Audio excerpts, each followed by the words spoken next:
Fala Lisonário, eu sou o Atila Henrique e nesse vídeo a gente vai tratar sobre um tema que é de interesse geral de todos os brasileiros. Como sair das dívidas e juntar dinheiro com a regra do CTV. Se você não conhece essa regra, fique até o final do vídeo, que eu tenho certeza que ela vai te ajudar a reorganizar as suas finanças. E se você que assiste aos vídeos aqui do canal ainda não é inscrito, por favor, se inscreva aí. Essa é a forma de você nos ajudar, de você me motivar a continuar trazendo conteúdo. Aqui no canal, a gente traz conteúdo sobre reflexões de assuntos relevantes que nos afetam enquanto brasileiros. A gente fala sobre investimentos, a gente fala sobre reorganização financeira e todos esses assuntos que dizem respeito aí à economia de modo geral. Mas para a gente entender melhor essa questão de como sair das dívidas, a gente precisa analisar alguns dados curiosos sobre as dívidas e sobre os endividados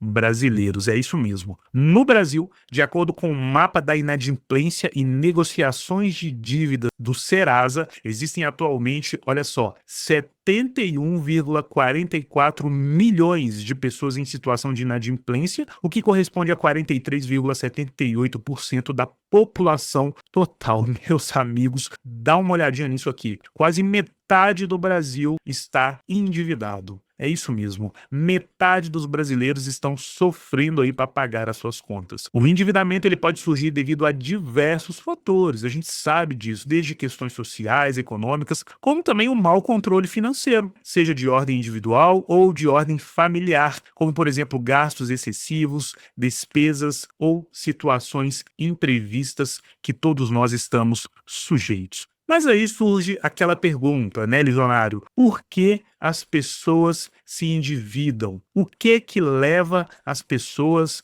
a entrar nesse buraco das dívidas? Olha só, um dos principais fatores do endividamento está relacionado ao comportamento de consumo impulsivo. Grava essa palavra, impulsivo. É essa palavra que leva muita gente aí pro buraco das dívidas. Pesquisadores que se dedicam a este tema destacam alguns fatores da personalidade associada à dívida e dentre elas está a impulsividade ou falta de autocontrole como fator de disposição que pode aumentar o risco de contrair dívidas. Pessoas endividadas apresentam algumas características em comum e a gente vai ver essas características, mas se nós analisarmos aqui esse gráfico, ele é muito interessante. Ele mostra aí os estados com mais endividados. Então, se a gente pega lá na região norte, nós temos essa lista de estados. Se nós pegamos aqui, por exemplo, na região sul, nós temos o Paraná liderando. E na região sudeste, qual é o povo que deve mais na região sudeste? Não faça negócios com os paulistas. Provavelmente eles não vão te pagar. E é claro, meus amigos, isso é uma brincadeira, mas aqui os dados do Serasa nos mostram que em São Paulo nós temos um número de 45,61% da população aí endividada. Isso realmente é um grave problema. Aqui nesse outro gráfico, que nós podemos analisar os inadimplentes no Brasil,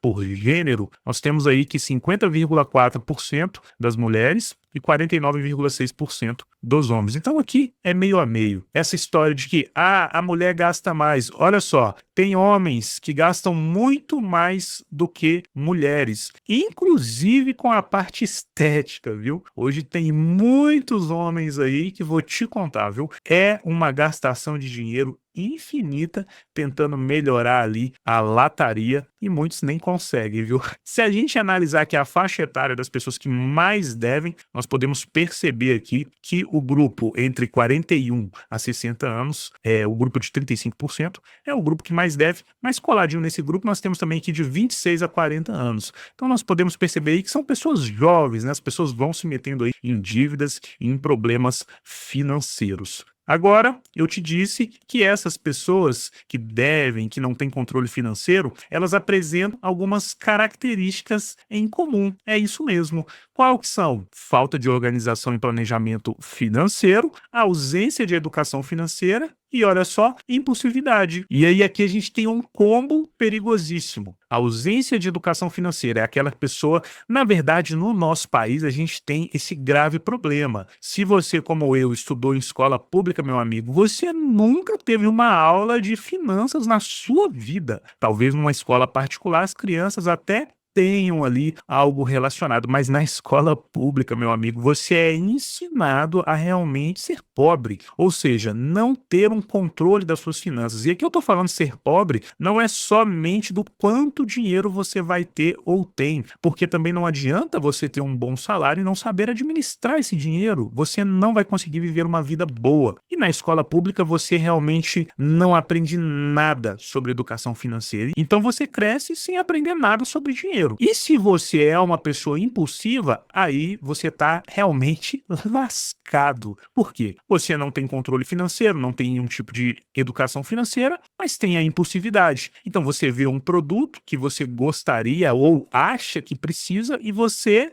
quer aquilo para ontem. Então você não para checar suas finanças, você não faz uma análise se aquele é o melhor momento para você comprar aquele produto, enfim, você apenas vai lá e compra. Quantos de nós, e aí eu tô me incluindo também, quantos de nós, se abrirmos o nosso guarda-roupa, a gente vai ter ali roupas que a gente gostou, pagou caro e usou uma ou duas vezes e depois não quis saber mais. O nome disso é impulsividade. E em algum momento da vida, todos nós vamos agir assim. A educação financeira, ela vai sendo construída ao longo da vida e muitas vezes a gente apanha bastante até conseguir realmente dominar e ter uma boa educação financeira. Agora que a gente entendeu esses dados aí sobre as dívidas e os endividados, a gente pode considerar qual que é o impacto psicológico de estar endividado. Isso mesmo, se você está endividado, você pode até não estar percebendo, mas você com certeza já está sofrendo muito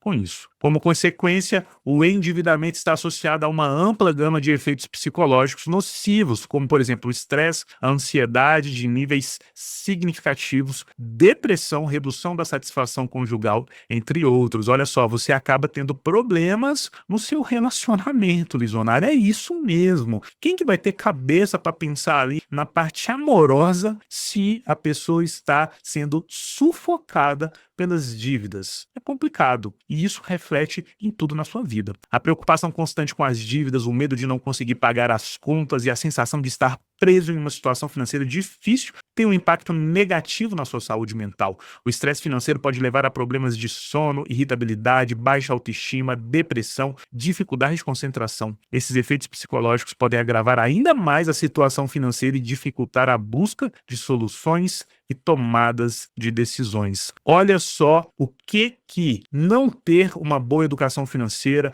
não controlar bem aí as suas finanças causa na sua vida. Você vai realmente se definhando e você vai entrar numa bola de neve. A gente sempre ouve falar da bola de neve dos juros compostos e é algo muito bom quando a gente está recebendo juros, mas aqui nessa situação você também entra numa bola de neve de problemas psicológicos. Então, fique esperto, Lisonário, fique esperta, Lisonária, não se deixe levar. Se você está nessa situação aqui, o canal Lisonário vai te ajudar a sair desse buraco, eu tenho certeza. Mas para isso você precisa se inscrever aí, não vou nem falar de novo. E o que é essa bendita regra CTV? Essa regra que eu estou prometendo que se você aplicar aí, ela no mínimo vai te ajudar a controlar um pouco das suas finanças. A regra do CTV é a famosa regra dos 50, 30, 20. Ela é uma metodologia de alocação de recursos que define a distribuição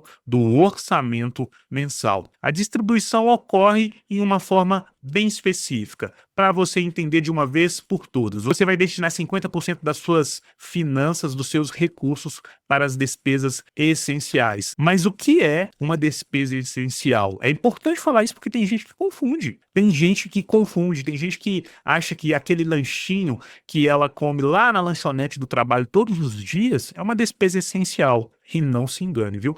Tudo o que é fundamental para a manutenção da sua sobrevivência, como por exemplo água, luz, mercado, aluguel e remédios. Aquele lanchinho lá na lanchonete, você pode substituir ele por levar uma fruta, levar algo de casa, e eu tenho certeza que vai ficar muito mais barato. Então não se engane, a lanchonete não é uma despesa essencial. E aí, a gente pode levar em consideração também que esses são gastos de grande relevância e muitas vezes não podem ser cortados. Mas é válido ter a consciência de que eles devem ser ajustados à metade dos seus ganhos. Então, você vai pegar 50% dos seus recursos e vai destinar para esse setor. Priorizar as necessidades ajuda a garantir que suas despesas essenciais estejam sempre cobertas. E isso é fundamental, porque veja bem, não tem como a gente viver atualmente sem luz, sem água, não tem como. Então essas despesas essenciais, por exemplo, pagar o aluguel, isso aí, meu amigo, deve ser o seu foco. Para manter esse grupo de despesas dentro do limite de 50%, você precisa revisar e ajustar esses gastos regularmente. Considere buscar alternativas mais econômicas quando possível. É isso mesmo. Então, mesmo que você destine ali 50% dos seus recursos para essa sessão aqui, mas você precisa sempre estar analisando se dá para economizar um pouquinho. Então, por exemplo, luz,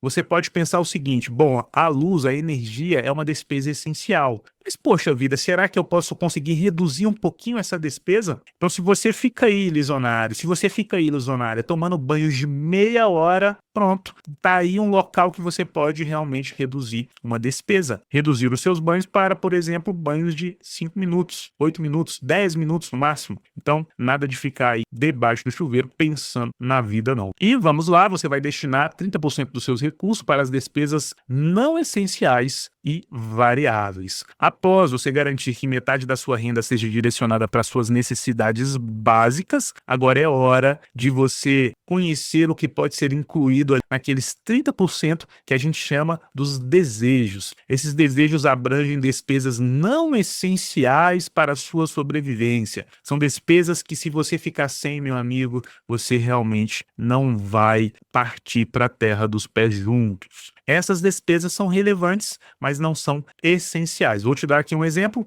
lazer, hobbies, Netflix, Amazon Prime, as suas outras plataformas de stream que você tem aí. Tem gente que tem até 4. Eu fico de cara. A pessoa não tem tempo nem de ver um filme na semana, mas ela paga Netflix, paga Amazon, paga um monte de coisa. E aí eu fico me perguntando o porquê disso, né? E os procedimentos estéticos. Cuidado aí, viu, lisonários? Tem alguns lisonários aí que gostam de fazer ali aquela harmonização facial e tudo mais. E então, tome cuidado, porque o seu dinheiro aqui para essas coisas deve ser apenas 30% dos seus recursos mensais. Mas só que aqui, ó, lazer, aqui a gente tem que tomar um cuidado também. Aqui tá bem claro que você deve destinar 30% dos seus recursos para esses hobbies aqui. Mas lazer é muito importante, viu? Não vai bancar aí agora aí o homem das cavernas, não, e achar que você tem que ficar só dentro de casa porque sair você vai gastar dinheiro. Não, para com isso, porque você tem que viver um pouquinho da vida também, e isso é muito bom. Só que quando você faz isso de forma consciente,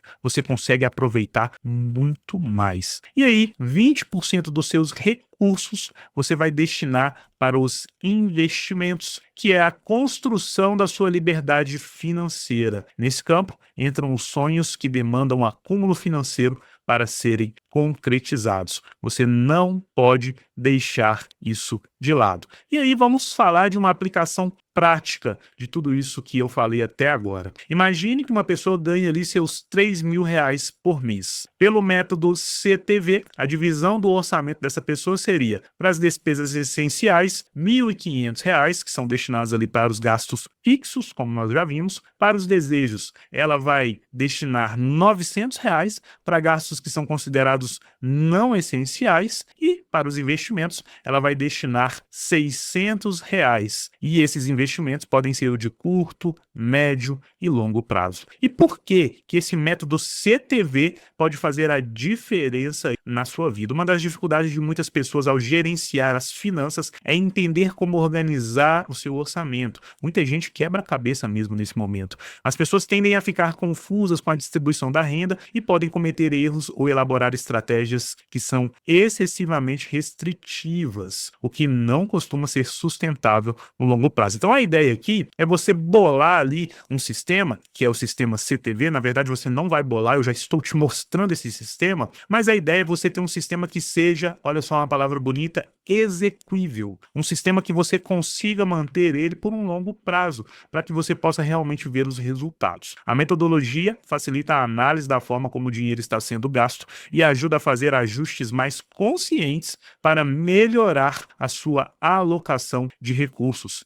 É isso aí, Lizonário. É importante você saber como gastar o seu dinheiro. Se você não tem esse princípio básico da educação financeira, você se perde no seu orçamento. Me conta aí nos comentários como que está a sua situação neste momento. Como está o seu orçamento financeiro neste momento? Você se perdeu? Está todo endividado? Você está mais controlado? Ou você já aplica esses conceitos aqui e está ali tranquilo, paga as suas contas em dia, tem o seu dinheiro que é destinado para os investimentos? Como que está a sua situação? Me conta aí, eu quero saber e eu vou responder cada um dos comentários. E aí, como que você pode estar potencializando esse método? Primeiro, você vai definir metas reais, é o que a gente acabou de falar. Não adianta que você colocar planos que você não vai alcançar ou vai alcançar, mas não vai conseguir mantê-los por um bom tempo. E outra coisa, você precisa também quitar as suas dívidas. Tem gente que começa a querer, por exemplo, a investir, mas a pessoa está cheia de dívidas. Juros em cima de juros ali, a pessoa pagando. Então, meu amigo, cuide de quitar as suas dívidas primeiro. Comece pelas dívidas que estão com juros mais altos. Por exemplo, se você deve o banco, vai lá no banco e renegocia a sua dívida. Certeza que você vai conseguir reduzir os juros daquela dívida que você está pagando. Você precisa também estudar sobre investimentos. É isso que você está fazendo aqui agora. E eu percebo pelos vídeos que tem pessoas que começam a assistir os vídeos com um minuto e meio, as pessoas saem. Certo que pode ser que a pessoa achou o vídeo desinteressante, não tenha gostado de mim, tudo bem, a gente entende. Mas aqui o objetivo é levar esse conhecimento para as pessoas, para que as pessoas consigam se reorganizar financeiramente. Então, estudar sobre investimentos é muito importante. E hoje, na era da informação que a gente vive, na era da tecnologia, ficou muito fácil. Você entra aqui no YouTube, você tem diversos canais que vão te ajudar nesse sentido, inclusive o canal aqui Lizonário. Você precisa também monitorar o seu orçamento regularmente, você precisa utilizar uma ferramenta de controle e aí você pode utilizar o que você quiser, viu? Desde uma planilha no Excel a um aplicativo no seu celular ou o famoso papel de pão. É isso mesmo, vale muito. Você anota tudo ali no papelzinho, tudo que você gasta, quanto você ganha, para onde o seu dinheiro está indo. Isso também vale muito. O importante é você ter um controle. E óbvio, você precisa reduzir despesas e aumentar o percentual de investimento, ou seja, os seus aportes mensais. A regra, ela é clara, mas se você puder aumentar o percentual de investimento, que nessa regra ele está em 20%, isso seria ótimo. Por exemplo, aqui, ó, onde você tem 50, 30, 20, você poderia inverter isso aqui. Com o tempo, primeiro você começa assim e depois você pode considerar inverter. Você colocar 30% para investimentos e 20% para despesas não essenciais. E aqui você tem que analisar aí o seu ritmo de vida para você chegar na melhor configuração. Visionário, eu tenho certeza absoluta que se você começar pela parte mais básica, você vai conseguir reorganizar as suas finanças. Eu tenho certeza que você vai voltar aqui e vai falar, olha, obrigado, eu comecei desse jeito, me deu uma clareada, eu consegui enxergar onde eu estava gastando muito dinheiro, porque quando você fizer o seu primeiro levantamento aí, de para onde está indo o seu dinheiro, muitos aplicativos de celular, por exemplo, quando você entra lá no Banco Inter, você entra na parte de cartões, ele já te mostra onde você gastou mais dinheiro. Então ali você já tem uma ideia inicial. Tem gente que inverte isso aqui tudo, sério. Tem gente que deixa aqui, ó, 20% para despesas essenciais, aí a pessoa deixa aqui 50% para despesas não essenciais, a pessoa inverte isso tudo. Tem gente que nem porcentagem para investimento deixa, ou seja, a pessoa não está criando ali a reserva dela de emergência, ela não está pensando lá na frente, numa eventual aposentadoria, ela ter ali os recursos que ela mesmo foi gerando. A pessoa pensa nisso, a pessoa acha que o tempo parou, que ela está congelada